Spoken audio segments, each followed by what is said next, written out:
Hello， 大家好，我们今天来到这个根生机械这边，好，来跟大家分享一下，像我们施工师傅在外施工的时候啊，有时候一些电动工具没有办法外接电源的情况之下，那我们可不可以用这个 CSP 的1200正弦波逆变器，加我们这个专用的 UXC100的电池，来去供应我们施作工程的时候所需要的电力呢？那我们现在来实测看看。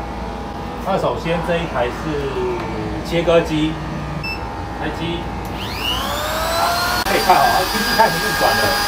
那这边会有它目前现在的功率显示，所以你师傅在使用的时候啊，都可以很清楚的知道说我目前这个设备、这个工具用了多少瓦，那我大概可以使用多久，就可以预测出来的。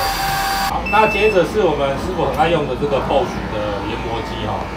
那我们等一下会慢慢的把这个转速调大，给大家看一下它这个瓦数的变化。那现在是最小的转速，你再看一下。那当我今天转速慢慢加大的时候，它的功率就会产生很大的变化。你各位看一下，这是最高转速。好，我们再慢慢缩小。这个瓦数变化都很清楚。它的最大转速的功率，大概就只有100多瓦而已。所以可以使用的时间就可以非常久。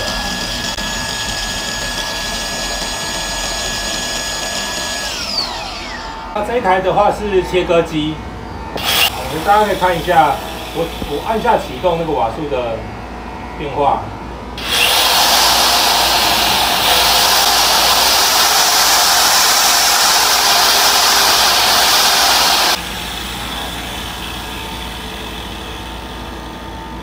好，是施工师傅最常用的电钻。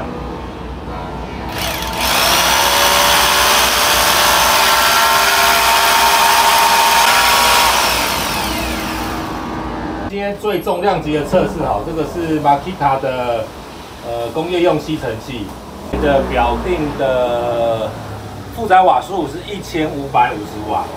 那待会我们就会用这个 CSP 1200来极限测试，说我今天假设超过负载的时候，那逆变器会做怎么样的判断和怎么样的作动给大家看。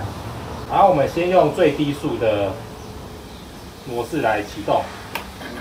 好，来看一下我们瓦数的变化和电压的变化。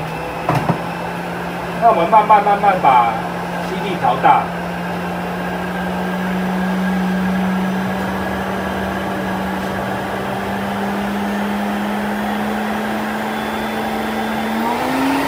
好，这是最大瓦数喽。好，现在机器在哔哔叫了，那我们看到有些闪绿灯了。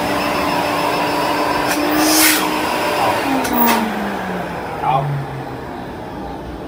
这时候负载超过的时候，它就会自动切断电源，所以我们也不用担心说，如果我们今天负载持续超过的话，机器会烧掉啊，还是会产生什么危险性？不会，它就会把电源给切断了，它保障我们使用者在使用上的最高安全性。好，那我们今天很感谢这个根生机械的宋大哥。然后提供我们这些设备，那场地让我们来做测试，谢谢大家。